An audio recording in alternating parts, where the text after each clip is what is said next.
According to CNBC, about 26% of Americans live paycheck to paycheck.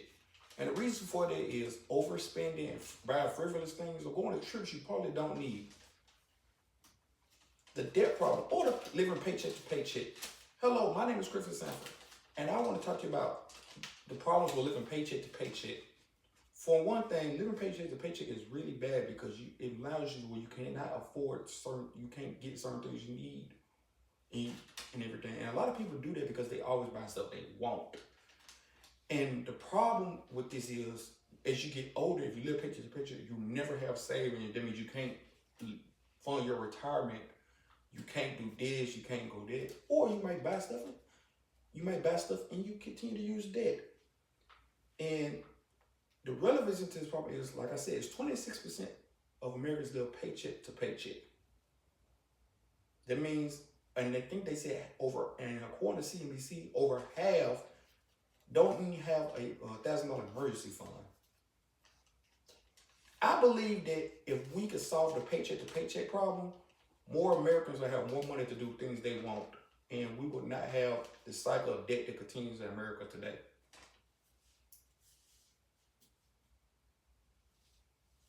Over 26% of Americans live paycheck to paycheck. That's according to CBC and MSNBC. Over 69% of it blames it on inflation that happened during the COVID crisis. And we would say that, but it all depends. With the inflation, it made where the cost of goods went way up, but that's a cop-out. I would like to tell you a story about Michael Owens. Michael Owens was making $40,000 a year in Oak Cliff area, Dallas, Texas. Single man, but he overspent on everything, and eventually he had no money. And to compensate, he liked to go out and use credit cards and everything, and it kept building his bank back up, his debt back up. Eventually, he got tired of it, and he happened to go on YouTube and find Caleb Hammer, a YouTuber who does financial audits. He used that, and he found the book Financial Peace University by Dave Ramsey, and it helped him get out of debt.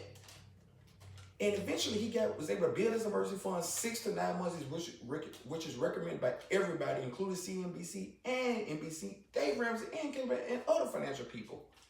Now he's living a very prosperous life in Dallas, Texas.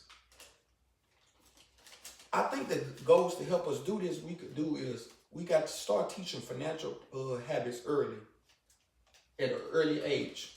Second, I think we should live below our means, which means if you make $40,000, budget out and everything. You should be able to use your budget and stay below your $40,000. That's including savings. Third, stop using credit cards. People say you gotta have 30% interest rate. Some people are just credit card people. If you know you can't stay below 20% usage rates, don't use them. They're bad. Fourth is, let's create healthy financial habits. Save your money. Live below your means. Start an envelope, the envelope method. Just certain other things. How about just watch YouTube videos of showing people? Invest. Go to the library. They have a lot of financial books. Like this book right here, Everyday Millionaires by Chris Hogan. They did a study of over 1,000 millionaires, self-made, who didn't inherit money at all, just to figure out what they did. And most of them just worked their regular life, saved their money, and they became everyday millionaires. So again, the problem was living paycheck to paycheck and how it could cripple you when it comes to retirement and everything. And the problems and the solutions I said was financial literacy, live below your means, no credit cards, and create healthy financial habits. I believe if we do all of this, we can solve the paycheck to paycheck problem. But you gotta start learning, and you gotta do the work and start saving more money, and just try to learn to not indulge in everything. A quote that I found that works best for this is, "An investment in knowledge pays the best interest" by Benjamin Franklin.